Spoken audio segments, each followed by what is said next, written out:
الرسالة وأدى الأمانة ونصح الأمة وكشف الغمة وجاهد في الله حق جهاده حتى أتاه اليقين. اللهم صل وسلم على سيدنا محمد الفاتح لما أغلق والخاتم لما سبق ناصر الحق بالحق والهادي إلى صراطك المستقيم وعلى آله وصحبه حق قدره ومقداره العظيم.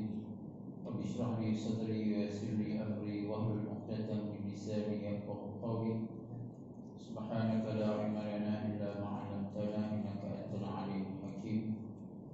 لا حول ولا قوة إلا بالله العلي العظيم. ولا حول ولا قوة إلا بالله العلي العظيم. ولا حول ولا قوة إلا بالله العلي العظيم. ثم أما بعد. Alhamdulillah, sekali lagi sama-sama kita mengucapkan syukuran kepada Allah Subhanahu wa taala. Di kesempatan yang mulia ini Allah Subhanahu wa taala memberikan kelapangan masa, kesehatan kepada kita semua, bersama-sama kita hadir di masjid melaksanakan semua maghrib jemaah. Dan seterusnya insya-Allah pada malam ini kita akan sambung tafsir Nurul Ihsan juzuk yang pertama daripada surah Baqarah, juzuk yang ketiga, juzuk 3 ya. Masih lagi surah Baqarah, sebab surah Baqarah ini merangkumi juzuk pertama, juzuk kedua dan sebahagian kecil daripada juzuk yang ketiga, hampir ke 3 juzuk lah. Untuk surah Baqarah panjang, surah yang panjang sekali dalam Quran ini adalah surah Al-Baqarah. Walaupun nama dia lembu, tapi dia panjang. Berbeza dengan surah Fil, walaupun nama dia gajah, tapi pendek. Alam tara kaifa fa'al. Yang tetapi baca surah gajah, gajah besar. Baca surah Baqarah kecil sikit. Baca surah Baqarah lagi ya, panjang, lagi panjang pada surah Fil. Nama tu tidak merujuk kepada panjang dan pendek lah. Dia merujuk kepada peristiwa yang berlaku dan apa yang kisah yang berlaku di dalam surah itu, dan ceritakan melibatkan cerita berkenaan dengan lembu Bani Israel pada zaman dahulu, iaitu golongan daripada golongan Bani Israel.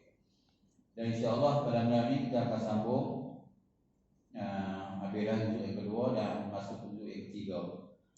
Dan minggu lepas dah kita habiskan kisah cerita berkenaan dengan Raja Talut dan juga menentang Raja Jalut, sehingga diberi kemenangan oleh Allah Subhanahu wa taala kepada Talut dengan hasil usaha daripada Nabi Daud alaihissalam yang menjadi pejuang perang di dalam tentera Talut.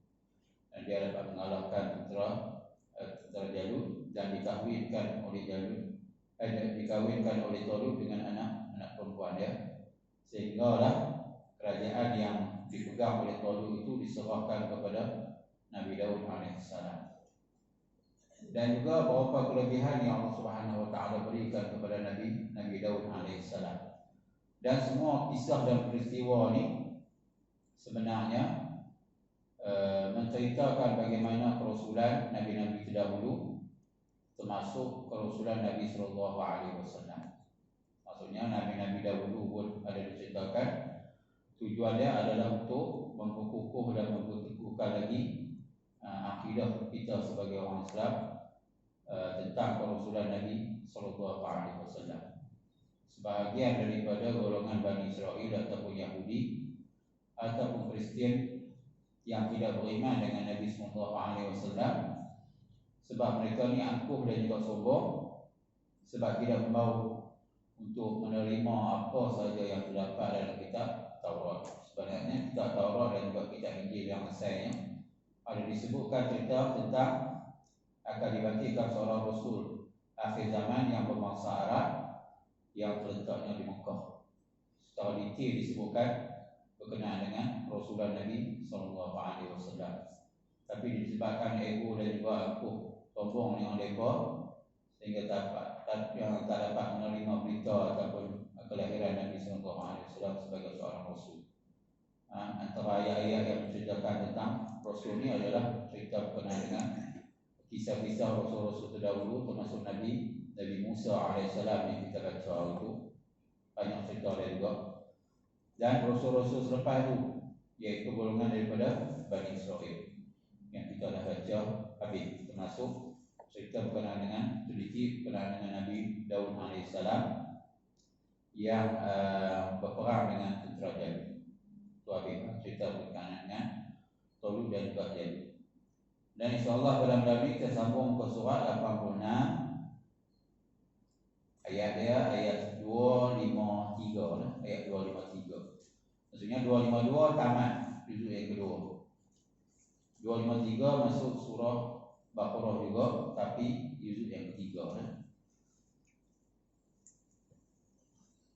Dulu dengan apa kepala orang.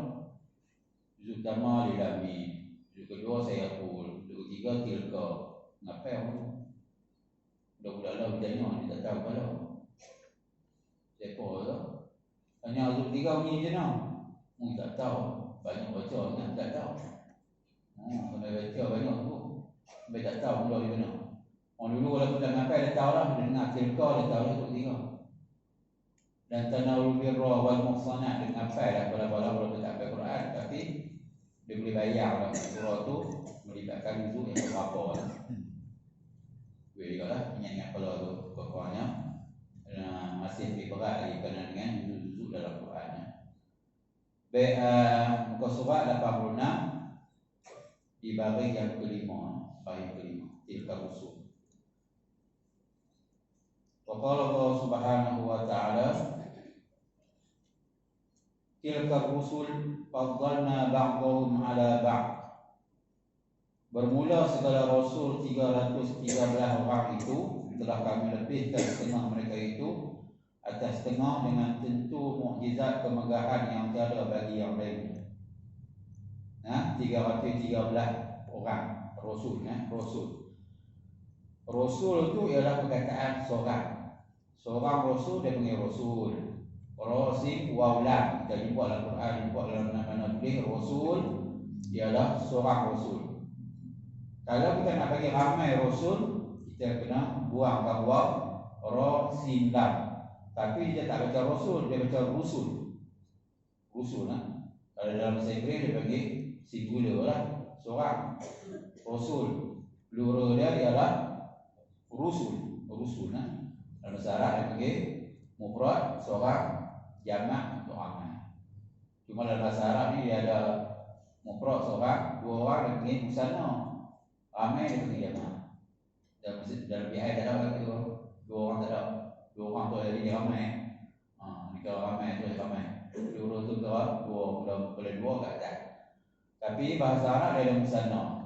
Kalau abang kata muslim seorang, muslimah ni dua orang, muslimuna ramai. Dia beza tu. Jadi kalau kita jumpa dalam Al-Quran muslimah ni maksudnya merujuk kepada dua orang lah. Kan? Mukminat ramai perempuan, adikta tu melambangkan ramai perempuan. Waktu kita Melayu guna muslimat, siapa ramai perempuan itu adikta. Tapi orang Melayu tak ambil muslimun, terus ambil muslimi. Ruang solat muslimi. Tak tahu mana muslimi. Pasal muslimi tu dia ada kaedah Arab dia, memang waw tu dia akan dekat kepada ya pada beberapa keadaan. Kalau Melayu tak ada sebab terus muslimin tak apalah. Yang dia ramai. Tapi memang kaedah dia macam tu lah, kaedah bahasa Arab. Dia beza-beza sikit lah dia punya penggunaan tu. Ambil sikit bagi kenal. Buat-buatnya dalam sebut Rasul kita tahu lah seorang. Kalau ramai Rasul ialah Rusul, ramai Rasul. Bermula segala Rasul-Rasul. Kalau terima betul Rasul-Rasul iaitu 313 orang. Ramai Rasul ni yang terdapat dalam Quran dan juga tidak ada dalam Quran pun ada. Itu Rasul. Tapi Nabi ialah 124,000 Nabi. Yang dia punya majoriti dia ialah kalangan daripada Bani Israel, 124,000. 2,4,000 dia panggil dalam kaedah bahasa lama dulu lah, segenti 4,000. istilah dia 124,000 mengikut riwayat daripada walaupun hadis ni hadis dhaif, tapi mengikut daripada apa yang disebut dalam kitab-kitab tauhid 124,000 lah. Itu secara umum lah. Sebab tu kita jumpa dalam tafsir-tafsir Nabi-Nabi yang telah disebut dalam Quran dan juga kita bersama dengan antaranya Nabi Syambuil, kita bersebut sebelum ni Syambuil, Nabi yang terlibat dengan Talut waktu ni Syambuil. Nabi kan Nabi-Nabi lain, Nabi Khidir tak ada dalam Quran, cuma cerita dia ada, nama tak ada. Ulama letakkan nama dia ialah Khidir tu gelaran kepada keadaan dia. Nabi Khidir ni maksudnya hijau. Akhdar tu dalam bahasa Arab maksudnya hijau. Di mana tempat saja dia pergi, tempat tu akan jadi hijau. Nama dia bukan Khidir, nama dia nama lain. Dan juga Nabi Khidir ni pun ada cerita dalam Quran tapi nama tak ada. Maksudnya nama Nabi-Nabi ini yang ramai-ramai ni kadang-kadang ada juga diselit-selit masuk seorang lelaki. Kerana lelaki itu dimasukkan ialah Nabi. Nabi. Cuma tak sebut nama kan. Main mana nama tu? Kadang-kadang nama tu dia ambil daripada kisah daripada kitab-kitab dahulu dan juga kitab Bani Israel. Kitab-kitab dulu lah, Taurat Injil ni ada yang disebut sebagai suhuf apa ni. Kadang-kadang ada disebut dalam buku-buku yang tertentu. Riwayat-riwayat daripada dulu ni. Cuma ketepatan nama tu tak kisahlah, tapi asal usulnya mereka ni kebanyakannya ialah Nabi. Dan Rasul yang wajib kita tahu ialah 25 orang lah Rasul. Jumlah dia ialah 13 orang Rasul. Apa beza Nabi dan Rasul? Rasul ni dia dapat wahyu daripada Allah Ta'ala dan disampaikan kepada manusia. Tapi Nabi ni kebanyakannya pembantu kepada Rasul. Dia tak dapat kitab ataupun suhuf daripada Allah Ta'ala, tetapi kebanyakan dia menjadi bantuan kepada Rasul. Itu dia punya beza kan. 13 orang disebut sesiap. Telah kami lebihkan setengah mereka itu, ada setengah dengan ditentukan mukjizat. Ada Nabi, ada Rasul yang mukjizat ada. Ada Rasul yang tak disebut mukjizat dalam Quran, tak sebut. Nabi Musa banyaklah sebut mukjizat dia. Dapat tongkat ke apa? Tongkat dia antara benda besar lah. Yang letak dalam peti tabut dulu tu, kita cerita. Dalam peti tabut tu juga terdapat tongkat Nabi Musa AS. Tongkat tu bukan sahaja asal usulnya tongkat itu Allah Ta'ala berikan sebab Nabi Musa ni ialah menggembala kambing. Sebab para Rasul ni kebanyakan menggembala kambing. Pasal apa hikmah Allah Ta'ala utuskan Nabi Rasul ni selalunya membelah kambing. Sebab kambing ni dia binatang yang agak susah dia lari atau makan orang boleh. Dia banyak kepada sabar supaya dia ni terpimpin dengan apa yang dia jaga. Dia jaga kambing maksudnya bila jadi pemimpin, jadi para Rasul ni lebih sabar dengan apa yang akan berlaku. Itu antara benda yang diletakkan hikmah oleh para ulama tentang keadaan Rasul-Rasul dulu ni, termasuk Nabi SAW pun gembala kambing. Dia gembala kambing Abu Talib, gembala kambing daripada masyarakat Arab ketika Nabi SAW. Dan juga disebut dalam hadis ma bu'isa Rasul illa yara'una. Tidak dia diutuskan para Rasul ni melainkan dia benar menggembala kambing.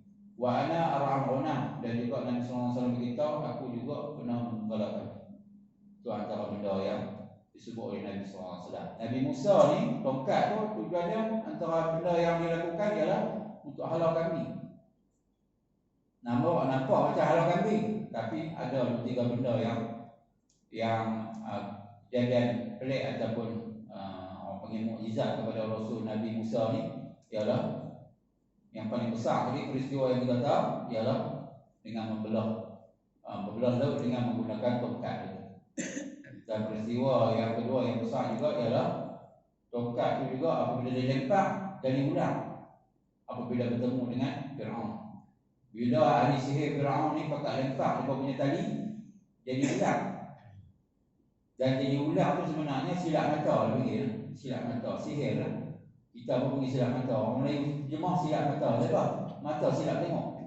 Sebenarnya bukannya ular, tali tu tapi mata kita disihir, boleh kabur dengan kita punya pandangan tu, terus kita nampak macam ular.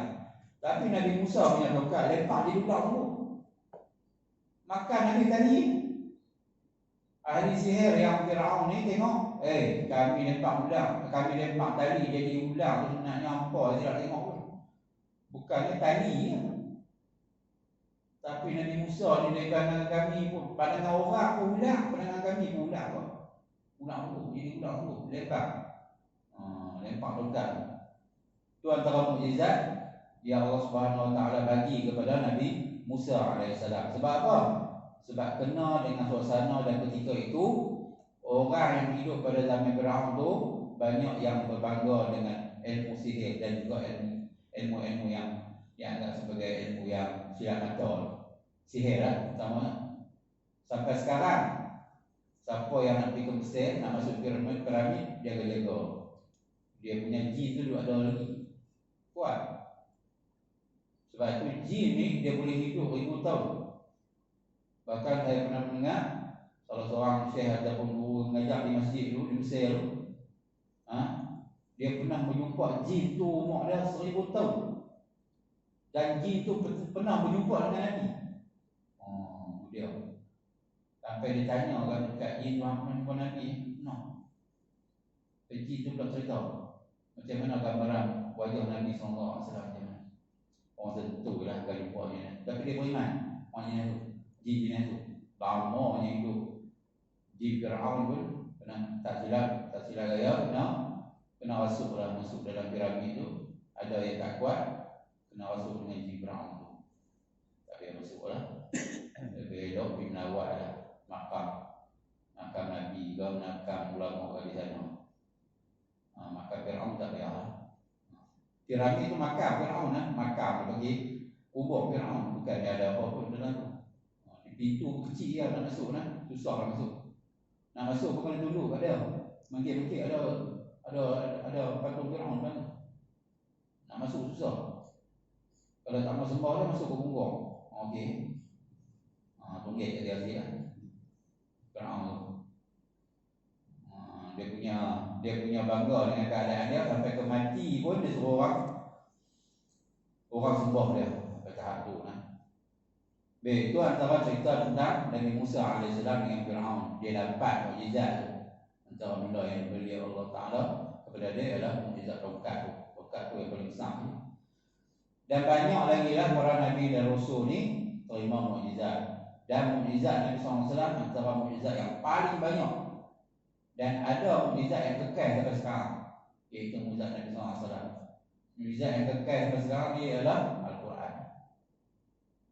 Pasal apa Allah Ta'ala bagi Al-Quran ni kepada Nabi SAW pada zaman dia tu? Sebab pada zaman Nabi SAW, semua bangsa Arab ni dia akan megah dan bangga dengan syair-syair Arab yang dia punya bahasa dia indah dan juga cantik. Orang dengar ni kadang-kadang orang boleh terpukau.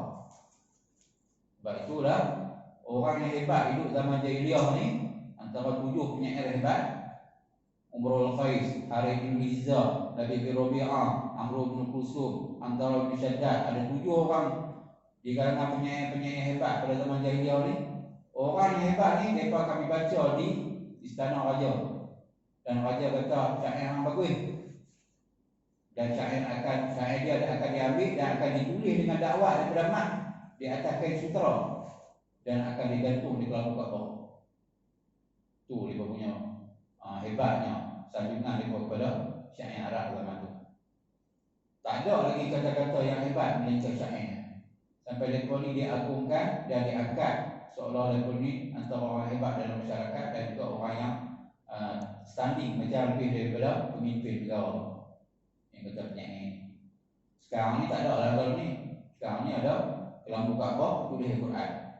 Dulunya dia punya cara hias, dia punya Kaabah macam tu. Bubuh syair penuh. Syair hebat daripada di kelambu Kaabah. Syair daripada ni macam-macam lah. Syair cinta apa dah. Syair cinta ni tak kira lah. Kalau tuan-tuan tengok tu, kita tak gampang nak baca syair tu pun. Ada, tapi bahasa dia memang cantik, indah lah.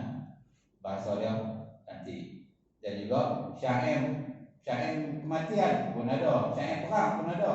Sampai di kalangan penyair ni ada yang tak boleh nak bersyair, melainkan dia kena naik kuda. Dia naik kuda baru dia ingat. Ada yang jenis penyair yang kena minum arak. Minum arak terus ingat. Boleh syair hebat. Kan bersyair dengan tanpa perlu kepada panduan daripada apa, terus dia keluar secara spontan. Dia kena minum arak dulu. Dipanggil syair mampu. Pun ada juga dengan zaman jahiliah macam tu.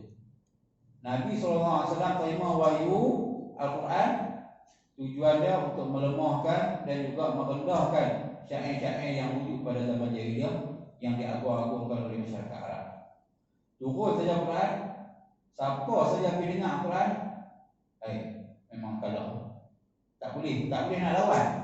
Pasal mungkin syair kita boleh buat dalam berapa bait syair saja, 4-5 bait mungkin sama, tapi di bawah tu mungkin tak akan sama dah huruf dia.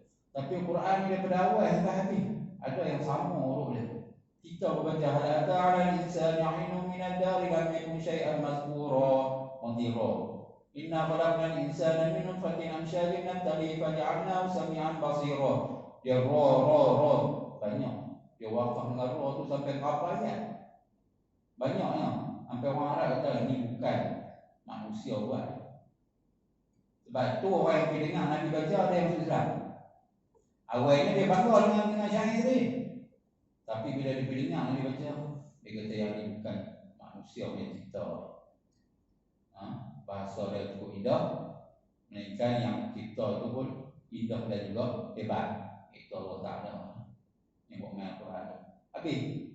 Sebab itu zaman Islam, di kalangan penyair Arab yang masuk Islam, antaranya Ka'ab bin Zuhair, hidup zaman jahiliyah, dia masuk Islam. Yang kedua Hasan bin Sabit, sempat hidup zaman jahiliyah, sempat hidup zaman Islam, masuk Islam. Sebab apa? Minat dengan Quran. Dan syair ni jadi nombor 2. Ada juga syair dia tinggal di syair mabuk ke, syair cinta ke, syair apa pun dia tinggal. Habis tu dia kalau dia tumpu syair di mana? Syair puji Allah Ta'ala dan Rasul saja. Bila orang buat syair menghina Rasulullah, dia akan buat syair balik menghina balik musuh Islam. Itu dia Hasan bin Sabit. Walaupun dia bukan kategori nama dia sebenarnya, bukan sahabat yang alim dalam bahagian bekah ke apa-apa, tapi dia berjasa dalam mempertahankan Nabi SAW melalui syair. Kan? Dan kerja mereka yang pertama hanya mengingat Quran. Syair itu jadi nombor 2 lah. Dulu nombor 1 syair. Nombor 2 ni tak tahulah hebat lagi syair pada zaman jahiliyah tu. Tapi bila turunnya Quran dah nombor 1. Bahkan ada penyair tinggal terus. Pasal tak minat dah dengan syair ni. Dia minat lagi dengan Quran. Dan Nabi berat lagi dengan Quran. Al-Quran Al-Karim. Itu antara mukjizat yang paling besar yang kekal sampai hari ini. Yang lain tak boleh sebut lah. Keluar ayam di jari Nabi. Nabi seduk dalam bekas ayam. Dia bawa keluar. Terbit ayam. Sahabat minum ayam ni. Minum ayam daripada jari Nabi ni sampai tak habis. Sampai semua lega lah. Hilang dahaga. Barulah berhenti ayam daripada jari Nabi tu. Nabi Musa pergi katok dekat batu tu. Terbit ayam daripada batu. Nabi SAW lebih hebat. Masuk ayam di dalam bekas, bawa keluar balik, keluar ayam daripada jari dia. Sebab tu ayam yang paling mulia kalau masih lagi ada, ialah ayam yang keluar daripada jari Nabi. Yang kedua baru ayam Zam-Zam. Itu hebatnya. Orang panggil mukjizat yang Allah Ta'ala bagi kepada Nabi SAW. Banyak lagi lah. Unta bercakap, unta beriman, pokok yang mati pergi sujud kat Nabi SAW mengaku sebagai Nabi SAW sebagai Rasul. Banyak lagi mukjizat-mukjizat yang berlaku pada zaman Rasulullah SAW. Ada yang masuk Islam, ada yang masih tegak. Kan? Sampai lepas kata Nabi SAW ni seorang sihir, ahli sihir. Dia baca ayat Quran, semua dekat tertarik. Dia kata Muhammad ni tak betul, sihir ni, sihir pula dah. Punya tak mau ikut Islam sampai dia buat isu macam tu nah. Sampai membenci Rasulullah, sampai cerita macam-macam supaya orang lain benci kepada Rasulullah SAW. Tujuan mukjizat ni apa dia? Tujuan dia untuk melemahkan dan juga menurunkan kekuatan yang ada pada zaman itu. Begitu juga Nabi Isa alaihissalam, mukjizat yang diberikan kepada Allah oleh Allah Taala kepada Nabi Isa ni ialah menghidupkan orang mati. Penyakit yang tidak boleh diubati pada zaman itu, Nabi Isa boleh berubat. Dan benda yang akan berlaku, Nabi Isa boleh sebut. Itu antara benda. Pasal apa? Pasal zaman Nabi Isa alaihissalam, orang maju di kalangan mereka ni maju dalam sistem perubatan. Bahkan mereka bangga dengan perubatan yang mereka dapat. Siapa dapat ilmu perubatan, orang itulah yang paling hebat. Tapi ada juga penyakit yang mereka tak boleh ubati. Tapi Nabi Isa main sekali ya sapu lah. Baik. Penyakit sopok ke apa? Mati. Nabi Isa alaihissalam disapu lah. Hidup balik. Sebab itulah gelaran Nabi Musa alaihissalam ni Al-Masih. Masih dalam dunia ni ada dua orang ni. Yang pertamanya Dajjal, yang keduanya ialah Nabi Isa alaihissalam. Sebab apa? Sebab Masih ni maksudnya Allah Ta'ala beri kekuatan sedikit, tapi dalam untuk mukjizat kepada Nabi Isa alaihissalam. Tetapi Dajjal ni Allah Ta'ala bagi kuasa kat dia sebenarnya untuk menghina dan juga merendahkan dia, supaya dia lebih kufur kepada Allah Ta'ala. Kan, Dajjal ni bila kita hujan, mata basah, semua ikut Dajjal, hujan. Yang usaha tak ikut, tak hujan. Hebatnya juga surga Dajjal yang dia cerita tu. Sebab tu nama mereka tu Al-Masih juga dulu. Sebab kita dengar Masih Dajjal dengan Masih Isa bin Maryam, dia punya kesamaan begitu. Cuma kelebihan yang ada pada Rasul, nama dia mukjizat. Kelebihan yang ada pada orang maksiat ataupun kufur, nama dia ihanah ataupun istidraj. Istidraj maksudnya kelebihan yang diberikan kepada orang yang tak beriman. Kadang-kadang kita tengok, kawan tu kaya raya, beriman benda, semayang satu benda, mangkit awal benda, tidur mayang benda, apa benda, Islam benda, kaya raya sebut saja orang kaya di Malaysia ni siapa dia yang pertama? Sebut nama semua ni ya. Saya Malik lah. Kan? Robert Cook lah, Wisentan lah, bagi nama lagi. Ketua vaksin ni sebenarnya, Ananda Krishnan lah, semua sebenarnya orang tak beriman. Kalau kita yang terikut-ikut ni kita akan tengok, dia ni tak beriman pun bagus. Semua dapat, kaya raya lagi, juta, penyakit tak masuk. Kalau kita bunyi lah, sebenarnya tak pernah sakit, kaya raya, duit berlambak, belum tentu dia dapat nikmat. Sebenarnya nikmat yang dia dapat tu sebaliknya, Allah Ta'ala nak uji dia, dia akan jadi satu kehinaan kepada dia di akhirat kelak. Nama istilah dalam tauhid dia panggil istidraj. Kelebihan nikmat, tapi sebaliknya ada kemurkaan Allah Subhanahu wa taala. Kepada orang soleh dia panggil karamah, kepada nabi-nabi dan rasul nama dia mukjizat. Itu antara perbezaan antara tiga perkara tu lah.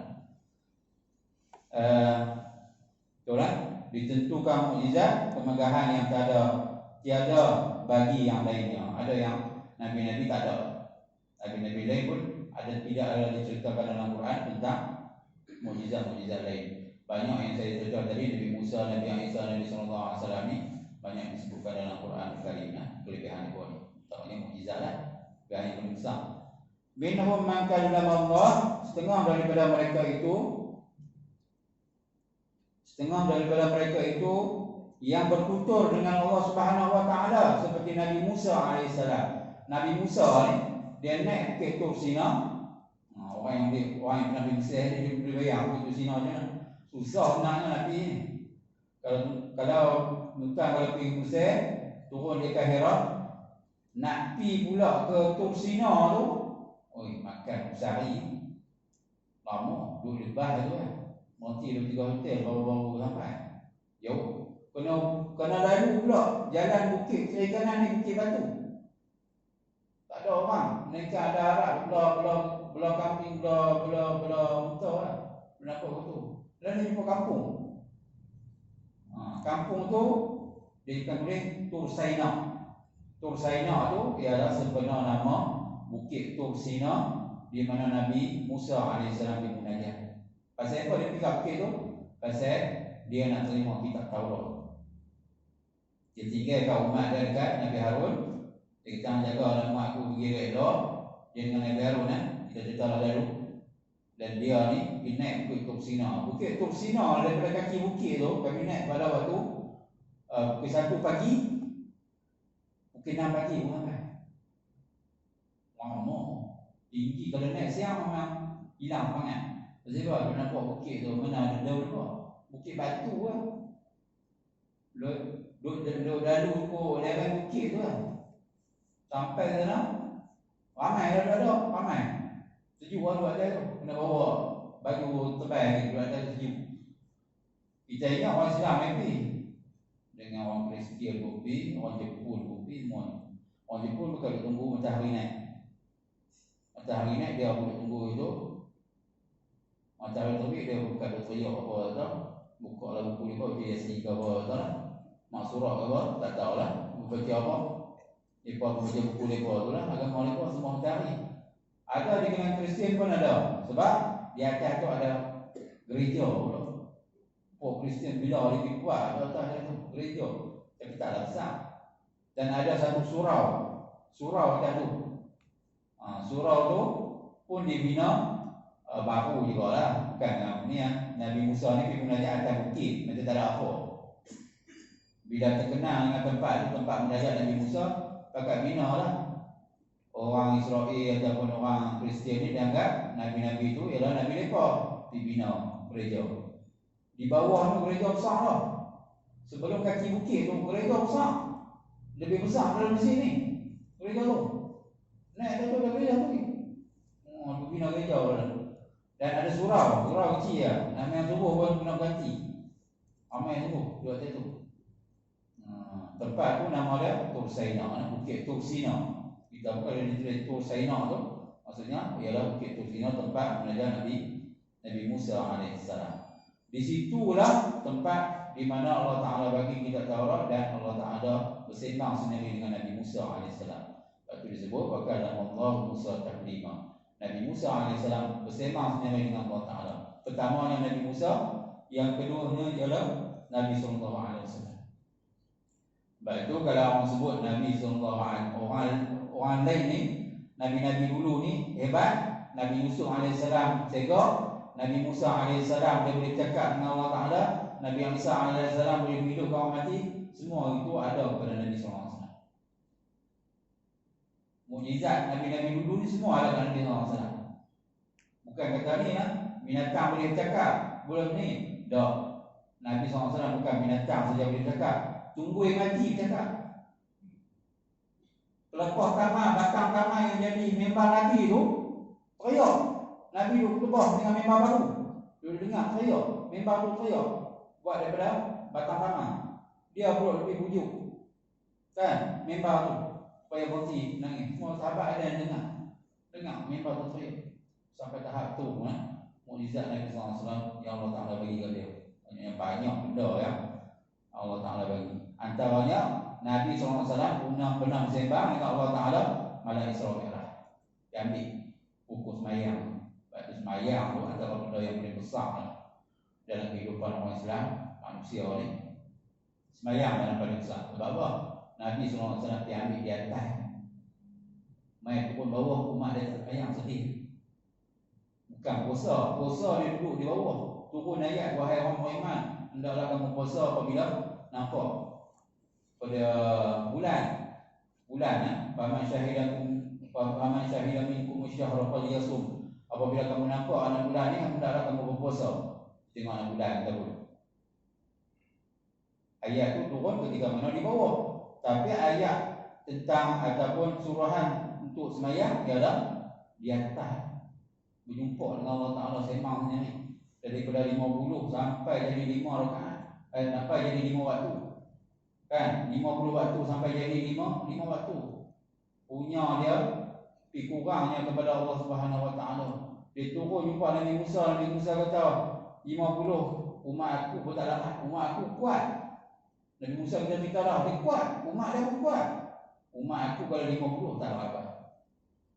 Naik turun tinggal 5. Turun jumpa Nabi Musa. Nabi Musa kata, 5 pun banyak. Nabi SAW kata, aku malu kalau ikut Allah Ta'ala. Bayar 50 pergi jadi 5. Malu pun kita.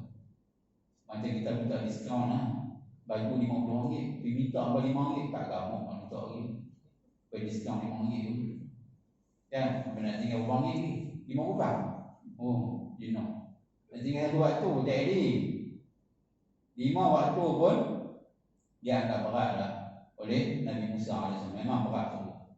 Orang yang panjang jenis cerita tak sembahyang ni memang dia rasa berat sungguh. Kadang-kadang dia dengar azan, orang sembahyang dulu. Dia rasa sabun. Dia nak sembahyang awak, tapi dia sabun. Orang masuk waktu pula dah. Terus masuk waktu. Jadi serabut. Pasal dia rasa berat. Betul yang kata Nabi Musa AS kepada Nabi SAW ketika menempok di Padang Isra. Tapi dia sembang dengan Allah Ta'ala dengan naik turun tu, itulah disebut sebagai bersembang. Kalama dalam bahasa Arab dia tulis kalama, kalim. Orang panggil gelaran Nabi Musa AS ialah kalimullah. Nabi yang dapat bersembang dengan Allah Subhanahu Wa Ta'ala itu sendiri.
Mesti sampai 2 ayat ni, sampai 1 ayat. Cerita benar. Cerita boleh. Apalah, dah sanggup lah. Itu antara cerita berkenaan dengan Nabi Musa AS sembang dengan Allah Ta'ala. Begitu juga Nabi SAW juga mempunyai kelebihan yang sama. Bahkan bukan sembang di bumi. Bukit Tur Sina itu di bumi. Tapi Nabi SAW bersembang di atas Arash. Allah Ta'ala jumpa di Sidratul Muntaha. Satu malam saja balik mai ke Mekah dalam masa yang sama. Allah Alam, Allah Ta'ala yang atas semua. Tapi bukan dia berjalan, dia diperjalankan. Sebab tu dalam Quran, Subhanallazi asra bi'abdihi. Maha suci Allah yang telah bawa jalan ataupun memperjalankan hamba-Nya, iaitu Nabi SAW. Dia bukan jalan sendiri. Maksudnya Allah Ta'ala hantar Buraq itu sebagai tunggangan yang paling laju, yang boleh pergi ke Palestin dalam masa yang singkat dan naik pula ke Sidratul Muntaha dalam masa yang singkat dan balik malam yang sama, dan bagi tahu kepada sahabat dia dapat perluan yang paling besar, iaitu semayang 5 waktu. Itu antara benda yang disebut oleh Rasulullah pada para sahabat sampai dia turun tu lah. Tapi ada ramai yang tak percaya. Memang tak percaya lah. Lepas pergi ke Palestin kalau naik unta musafir ni, bahaya hari ni bulan makan bulan. Kalau berjalan lebih besar ni, mati rata ni jauh. Walaupun nama sejarah, tapi nak melintas padang pasir, melintas gunung tu memang jauh lah, jauh. Orang ni saya tengok video kawan tu pergi Mekah dengan basikal dengan bini dia. Setahun 4 bulan baru sampai Mekah. Nama apa? Ustazah apa? Bini tu Ustazah. Dia tu arkitek apa? Duduk di KL. Dia pergi ikut Thailand rumah pergi ni. Sampai lintas Afghanistan tu. Lintas gunung apa kayu basikal. Dah tak boleh masuk hospital 3 hari di Afghanistan. Maksudnya naik basikal tu pun kira laju lah. Boleh lah basikal ni pun. Bukan basikal dulu lah. Dia laju lah basikal tu. Naik motor laju lagi lah. Tapi kalau naik unta tu memang dia tak lari kuat sangat lah. Lari slow dia berjalan betul pun. Kan? Lagi lambat lah. Nak sampai. Ramai yang tak percaya dan ingkar dengan apa yang Nabi SAW cerita. Bahkan berita ni dia olok-olok dan dimain-main oleh golongan kafir Quraisy sampai mereka bagi tahu kat Sayyidina Abu Bakar, ni aku nak cerita satu kisah cerita pula tentang Muhammad. Dia tahu ada cerita apa? Percaya lah kat dia. Semalam dia pergi ke Palestin dan naik ke langit dan dia balik malam yang sama. Percaya lah. Sayyidina Abu Bakar tanya, siapa cerita ni? Muhammad cerita. Kalau Muhammad cerita bukan kata naik ke langit, atas pada langit aku percaya. Sebab itu dia digelar sebagai as-siddiq. Sentiasa membenarkan apa saja cerita, apa saja berita yang datang daripada Nabi SAW. Dan itu antara orang beriman. Atau beriman yang keluar rogang habis semua tu, ada yang tak percaya terus tinggal ajaran Nabi SAW. Saya tak percaya dengan apa yang Nabi SAW cerita. Tapi bila Nabi cerita satu persatu, dia nampak rombongan daripada Mekah ni duduk tengah berjalan. Kan apa yang berlaku di tengah jalan, dia betul-betul memang betul ada benda berlaku di tengah tu. Macam mana dia tahu? Orang yang beriman akan beriman, tapi orang yang akan cari kesalahan Nabi SAW, dia kata dia ni memang silap kata dia sihir. Memang cari-cari jalan saja lah. Cerita untuk merendahkan Nabi SAW dan juga supaya orang lain pun tak percaya macam dia tak percaya juga. Itu antara benda yang dilakukan oleh Nabi Quraisy kepada Nabi SAW. Wa rafa'a ba'dahum darajat, dan mengangkat ia akan setengah mereka itu. Ada kalangan lain boleh sembang dengan Allah Ta'ala. Ada di kalangan daripada Nabi dan Rasul ni, mereka ni jenis tak nak sembang dengan Allah Ta'ala. Cuma biasalah kalau macam kita sembahyang ni biasalah kan. Tapi betul sembang Allah Ta'ala tu cakap, dia pun bercakap, tak ada. Melainkan sejarah dia dua orang Rasul ni saja. Yang lain tidak ada dalam sejarah para Rasul lain. Tapi Rasul lain atau kelebihan dia, Allah Ta'ala angkat dia punya kelebihan, mengangkat dia akan setengah mereka itu beberapa darjah. Maksudnya di kalangan Rasul ada yang Allah Ta'ala angkat dia punya kedudukan. Nabi Yunus AS, kan? Nabi Ayub AS, Nabi Ibrahim AS, kita tahulah cerita dia, dibakar dia apa ni. Semua tujuan untuk apa? Untuk angkat kedudukan. Sebab itulah kita pun macam makhluk biasa ni, bila Allah Ta'ala bagi demam, penyakit sikit-sikit ni, dia angkat sebagai kifarah, kafarah. Kalau Melayu sebut kaparat ni kaparat lah. Kaparat dosa memang penting pun. Orang tua dia sebut kaparat dosa memang sebut lah. Apabila Allah Ta'ala uji manusia ni, dia suka ataupun sayang kepada makhluk ni, ibtalah dia akan uji manusia. Sama ada bagi penyakit ke, bagi miskin ke, bagi kaya pun ujian juga. Nak tengok, bila kaya dia main masjid, oh kaya dia menegak, aku bagi kaya dia main masjid, itu jadi ujian juga. Pun ada juga jenis tu pun. Kan, kaya pun ujian juga, miskin pun ujian juga. Banyaklah ujian Allah Ta'ala bagi.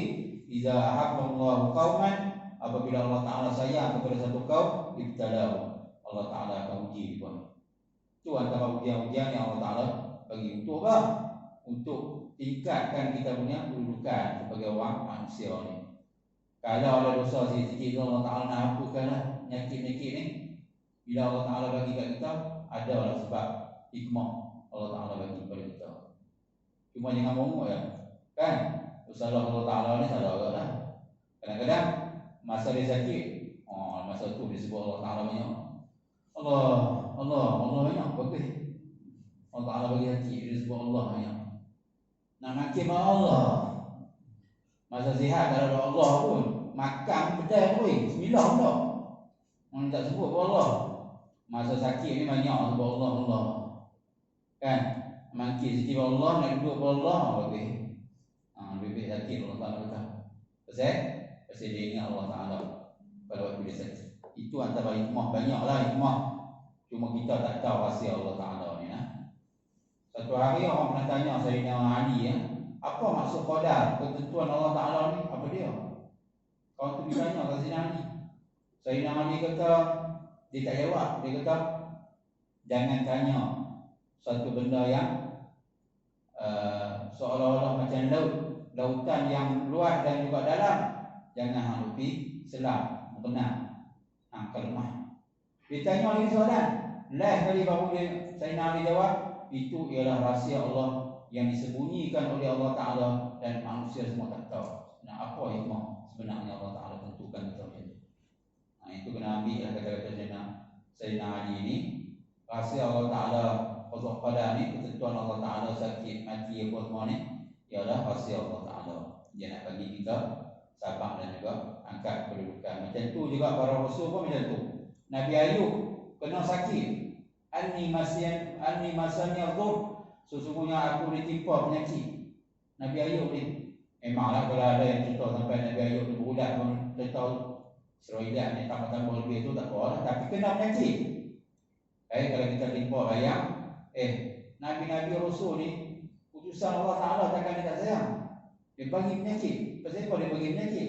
Itu antara benda yang tujuannya untuk mengangkat darjat kedudukan para Nabi dan juga Rasul ni, supaya duduk lebih tinggi daripada, ataupun makam kedudukan dia lebih kemudia daripada manusia lain. Itu antara benda yang Allah Ta'ala bagi. Atas yang lainnya seperti Nabi SAW, Nabi Muhammad SAW di umum dakwahnya Rasulnya. Nabi SAW ni di umum siap-siap. Dalam kitab Taurat, dalam kitab Injil disebut nama dia Ahmad, walaupun di dalam istilah dalam buku-buku lama disebut sebagai nama Ahmad. Kenal dengan nama tu lah. Itulah nama dia, nama Nabi SAW. Di umum siap-siap. Rasul akhir zaman ialah Nabi Muhammad SAW. Dan kesudahan para Nabi, nubuahnya, ataupun kesudahan para Nabi SAW.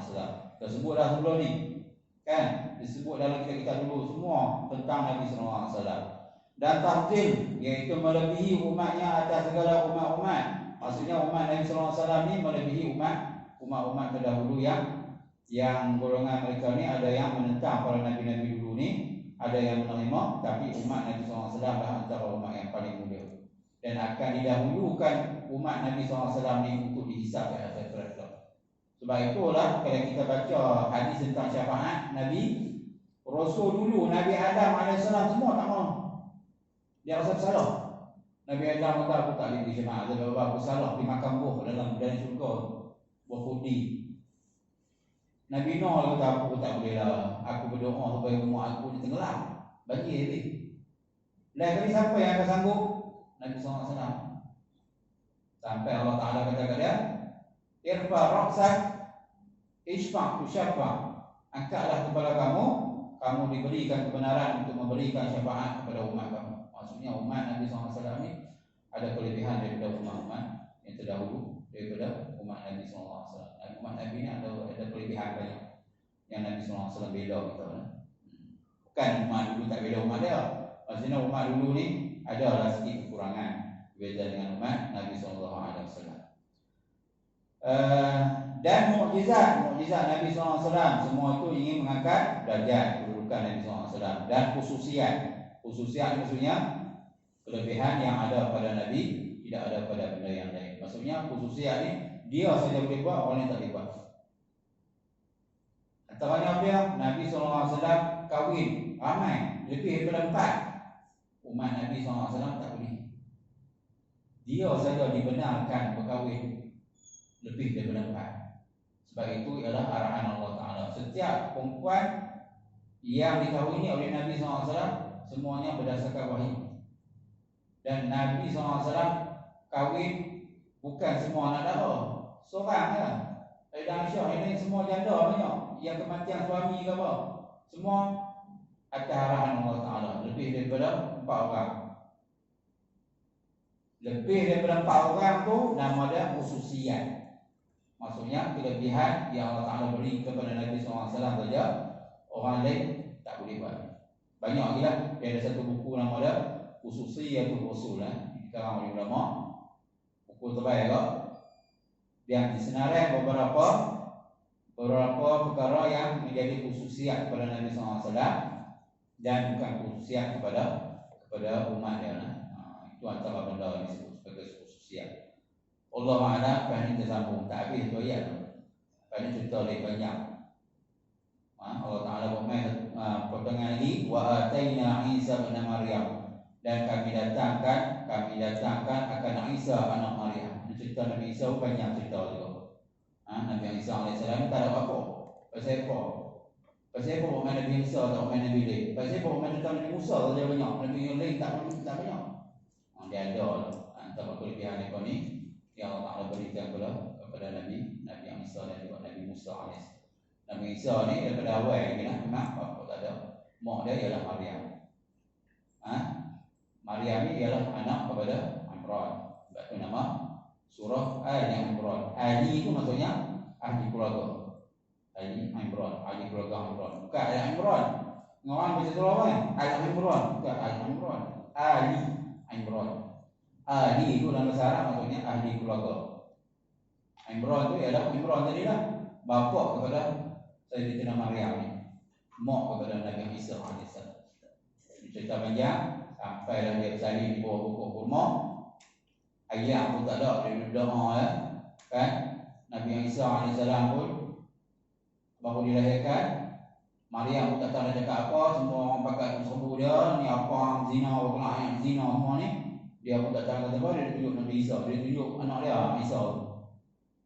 Dan Nabi Isa cakap, kita dah baca dulu buku Isra Mi'raj tu, antara 3 budak yang pernah bercakap di dalam masa kecil. Yang pertama yang Nabi Isa, yang keduanya yang 2 kisah lagi cerita berkenaan dengan golongan Bani Israel, ahli Abid, nama orang. Satu lagi cerita Bani Israel juga, yang mak dia tengah tu pegang dia musuh. Tiba-tiba ada 2 orang, dia kata, moga-moga anakku jadi macam dia. Apa yang nak dia cakap? Anak dia tu tak musuh pula tak? Moga-moga aku tak jadi macam dia. Budak tu pula cakap, pasal apa? Lelaki tu sebenarnya seorang yang berperangai tak elok. Tapi budak tu tahu. Dia cakap masa duduk dia di bawah mak dia. 3, Jurai kan? Yang kedua Jurai yang duduk dalam ibadat dalam dia punya rumah ibadat tu. Mak dia bagi salam, dia di tengah sembahyang. Dia dalam hati dia ingat, aku nak pergi sembahyang ke aku nak menyut. Mak aku panggil. Sampai kesu mak dia panggil dia tak ni, mak dia balik. Dan mak dia berdoa, ya Allah ya Tuhanku, jangan matikan anakku Jurai ni sehingga dia difitnah dengan seorang pezina. Dan pezina tu mai jumpa Jurai nak zina dengan dia tak mau. Dia pergi balik tengok dia nampak seorang pegawai kami, dia berzina dengan pegawai kami tu, mengandung dapat anak. Dan anak tu dia kata anak Jurai, perempuan tu kata. Jurai pun tak ngaku. Orang pakai mak butuh habis rumah orang ibadat dia. Dan lain sekali dia pun semayang minta kepada Allah Ta'ala. Dan budak tu cakap, tapi dia Jurai tanya, hang ni siapa? Mpok hang siapa? Mpok aku ialah pemala kami. Padahal waktu tu baru kan orang sakit, tapi boleh cakap. Itu antara benda yang disebut oleh Rasulullah dalam hadis Sahih Bukhari. 3 kanak-kanak yang pernah cakap di dalam sejarah Islam ialah, dalam sejarah manusia ialah Isa, cerita Jurai tadi, dan juga ibu yang pernah menyusukan anak tadi di kalangan Bani Israel. Yang ada orang lalu ni, dia menafikan benda tu supaya dia jangan dijadikan seperti mana orang lelaki yang tampan tadi, walaupun nampak handsome tapi sebenarnya perangai dia tak elok.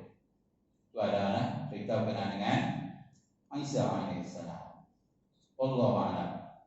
Cerita lagi banyak lagi. Banyak cerita kan, tak apa pengajaran. Moga-moga sepotong ataupun sebahagian lah ayat daripada apa yang kita baca malam ni memberi pengajaran kepada kita semua bahawa bukan semua rasul ada kelebihan yang sama. Ada yang rasul banyak kelebihan, ada rasul yang kurang sikit, ada yang rasul yang Allah Ta'ala uji macam-macam untuk mengangkat darjat kedudukan dia sebagai seorang rasul. Macam-macam lah Allah Ta'ala sebut dalam ni supaya kita boleh nampak gambaran rasulnya ramai dan juga dia punya ujian, dia punya kedudukan dia mungkin tak sama macam yang kita gambarkan. Mungkin kita boleh nampak Nabi Musa sama Nabi Muhammad dia tak sama juga. Dia ada kelebihan dan dia ada kekurangan juga di segi ujian Allah Ta'ala berikan kepada para rasul ni. Allah A'lam. Moga-moga sedikit banyak yang kita bincang dalam malam ini beri manfaat dan juga faedah kepada kita semua.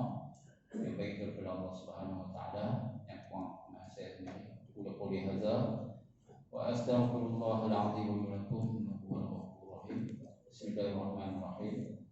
Alhamdulillahirabbil alamin wassalatu wassalamu ala asyrafil anbiya'i wal mursalin wa ala alihi wa sahbihi ajma'in. Allahumma faqihna fid din wa 'allimna ta'wil wa hdina siratal mustaqim. Rabbana atina fid dunya hasanah wa fil akhirati hasanah wa qina adzabannar. Sallallahu ala sayyidina Muhammad wa ala alihi wa sahbihi wa sallam.